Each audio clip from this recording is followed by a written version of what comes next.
I have the best job in the world. I'm a teacher. I get to teach brilliant students music every single day. This is way cooler when it has sound, by the way. It's a great view, huh? Yeah. I've always wanted to be a teacher ever since I was a kid. There was never a doubt in my mind. I would play teach in my bedroom. I would set up my stuffed animals, and I would have a teacher's manual that had all the red answers written in there. It was the coolest thing ever. I was so excited about it. They would turn assignments into me. They would all fail. I'm not sure what that says about me, but that's a whole nother TED Talk. But it was such a really cool experience. However, what was really interesting at the time, though, I didn't realize that having a significant speech impediment may be a problem. When I was teaching my stuffed animals, they're inanimate, so they aren't going to interact with me. I didn't really notice there was a problem. I'm fluent in my mind, but it didn't seem to be a problem. For anybody who is in the speech disfluency community, you understand exactly what I'm talking about. Thinking about every syllable, every word, every sentence, every single time you speak. You're thinking about how the tongue touches the teeth, what happens after it, what the vowel shape is inside your mouth, the airspeed that's going to propel the tongue forward, how much pressure your two lips have to have, all the time. Or you have to think about how to pivot on a word that you're stuck on, not sounding stupid and not sounding awkward. Honestly, sometimes it's just easier not to speak. I started first grade in Manitowoc, Wisconsin at Stengel Elementary School, and it was the best. I got to ride the bus. I had my cute little backpack on. I had my lunchbox with my snack pack, and I got on the bus, and I just went to school, and it was just the coolest thing ever. Partially because while my friends went to one classroom a day, I got to go to two. Yeah, two. Great, huh?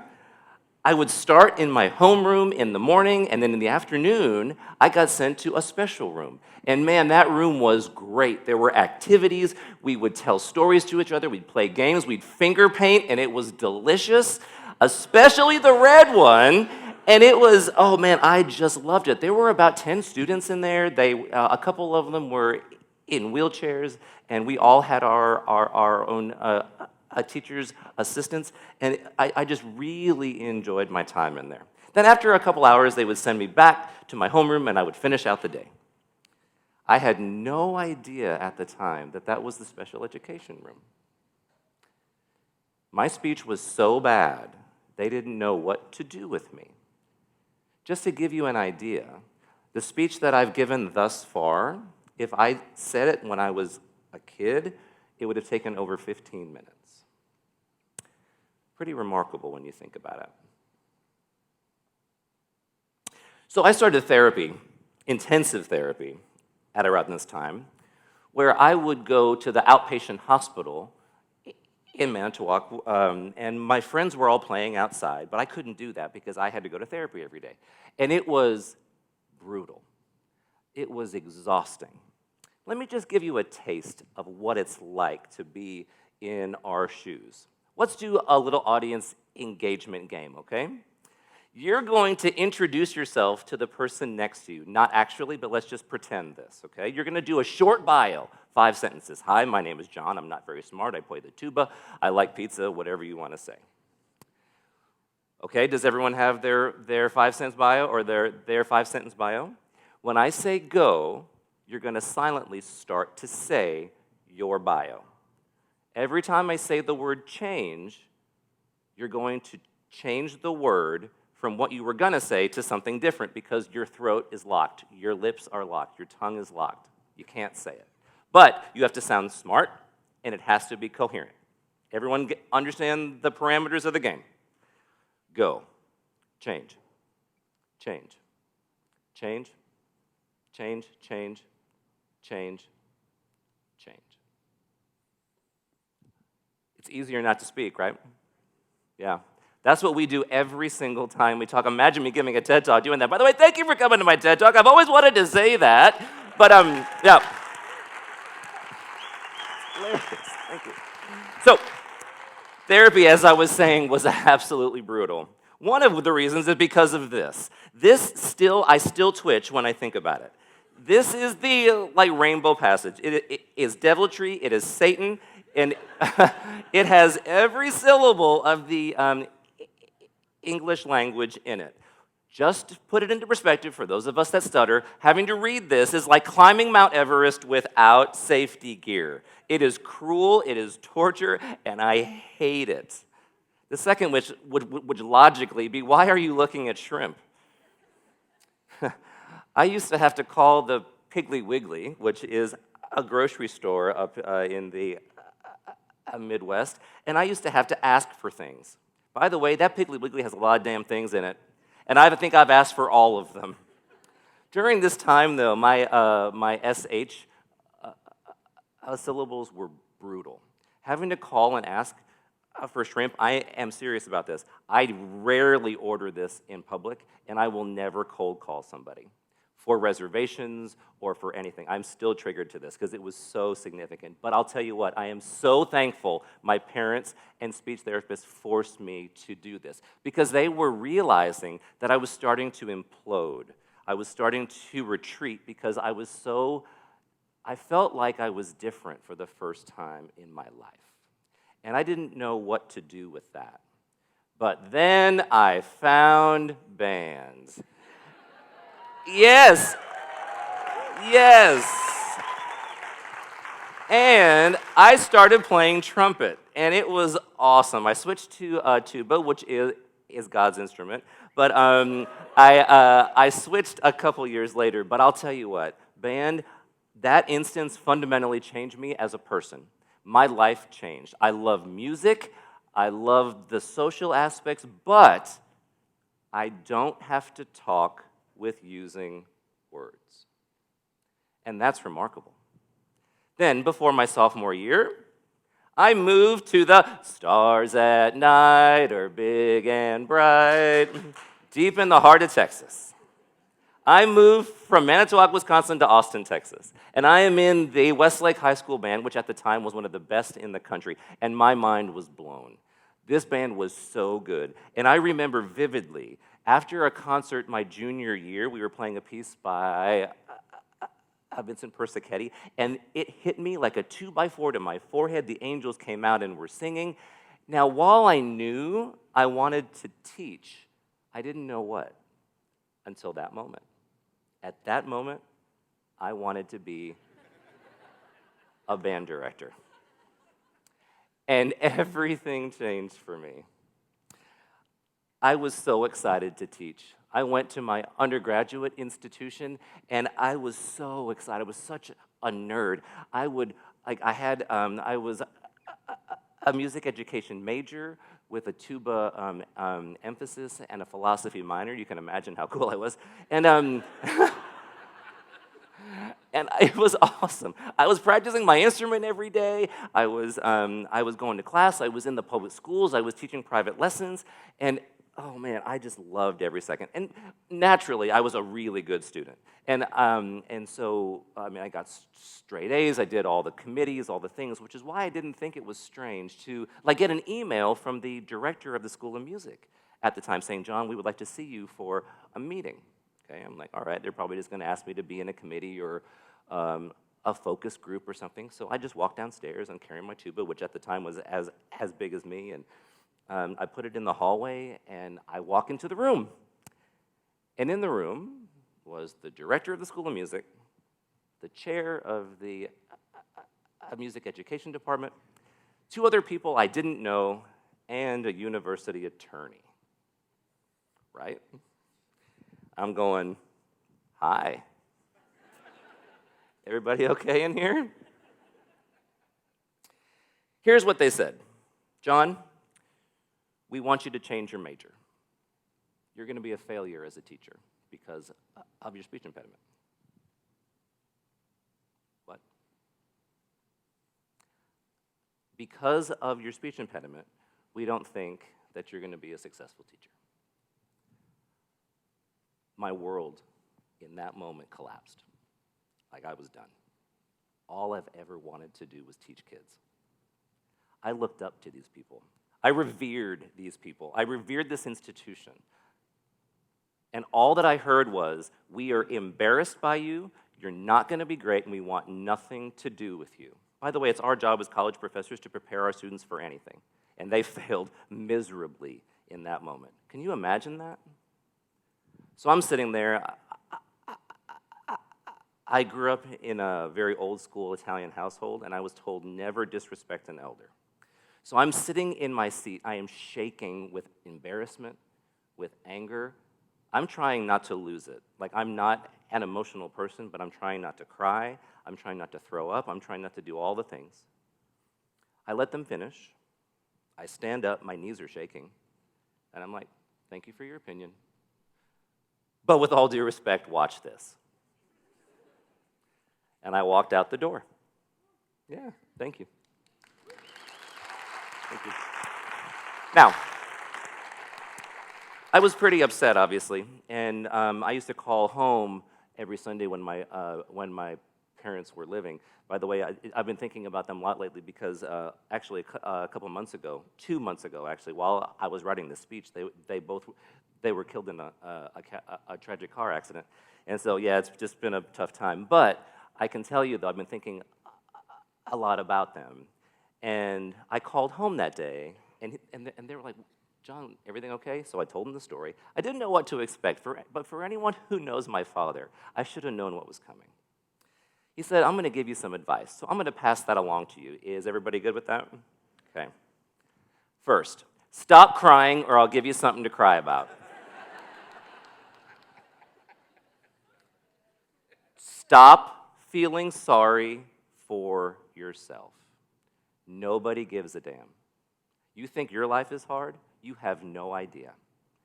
Many people have it a lot worse. You need to change your perspective and change it immediately.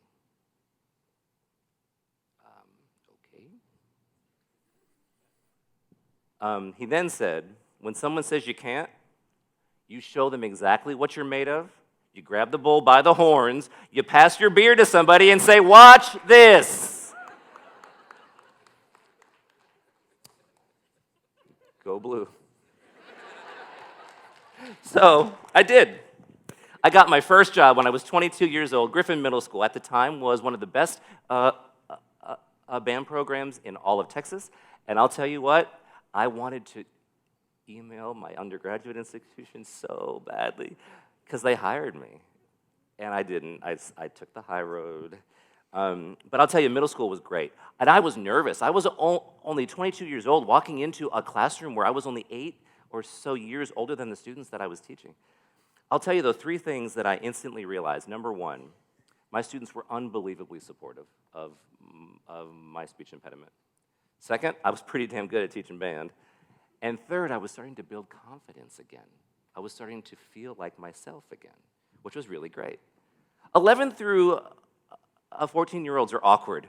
They're hilarious, they smell bad, their arms are disproportionate, and they're hungry to learn, and I loved every part of that environment. Like, I just fit in. It was like, bring it on.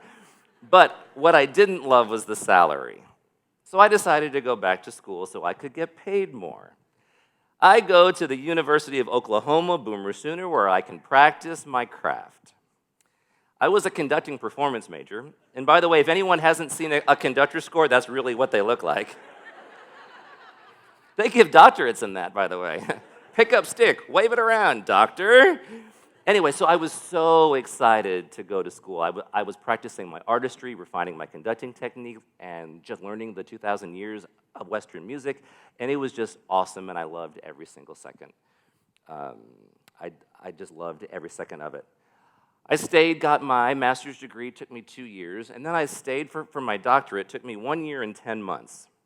From start to finish, all the coursework, exams, my recitals, and dissertation, still a record to this day, I think. But if I didn't stutter before, that sure as hell would have done it, because it was insanity that I did it, but I was really thankful that I did. My final semester there, I go into my conducting lesson with Professor Wakefield. He was my a major professor, and he's like, "So, John, tell me where you're applying for jobs, right?" And I'm like, "Well, some jobs in Georgia, some jobs in Illinois, and a couple of others I can't recall right now." But he's like, "You're forgetting one." I'm like, "What are you talking about?" "There's a job open at the University of Michigan." I'm like, "Dude, I want what you're smoking."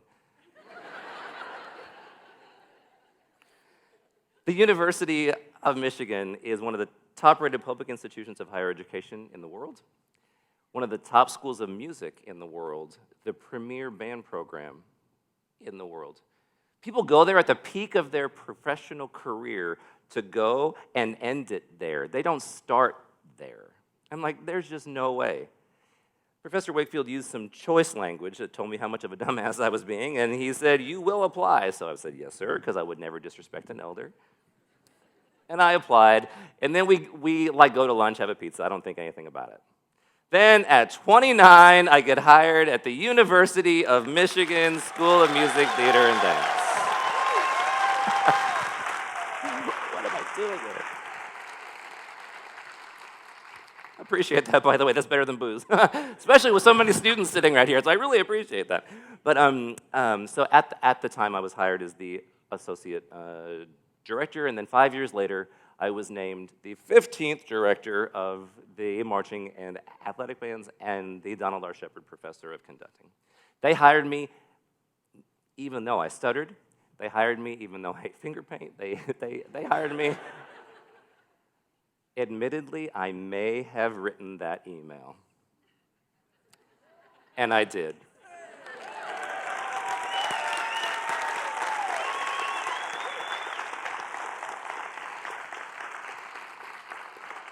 I'm the director of the Michigan Marching Band, y'all. This is what I do every day. Isn't it just so exciting? Like, I have to, that's the space station, by the way. I'm not on it, though. I'm not on it. But, like, pretty cool, right? I teach the most caring and brilliant students, and I love all of them. People ask me, though, all the time, what's the best? Hey, we're matching. Same clothes.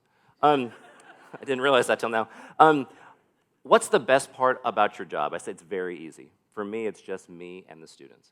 No public, no cameras, just me and them. The interaction, the teaching, the music. It takes me back to my bedroom when I'm thinking about my stuffed animals in that classroom. That kid didn't know the anger, the embarrassment, the frustration, the damn rainbow passage in shrimp. He didn't know any of that. All he knew is that he wanted to teach. So he did. The world is full of people that never start. Not because they aren't talented or they don't care, but it's because someone, somewhere along the way, has convinced them that their flaws are fatal. That their stutter, their background, their diagnosis, their anxiety, that they're permanent, that the verdicts are final. They are not.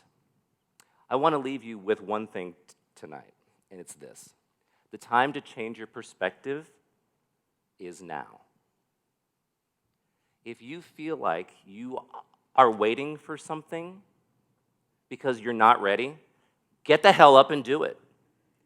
Change your perspective now. If you feel like your voice isn't worth being heard, your voice deserves to be heard. Stand up and scream it.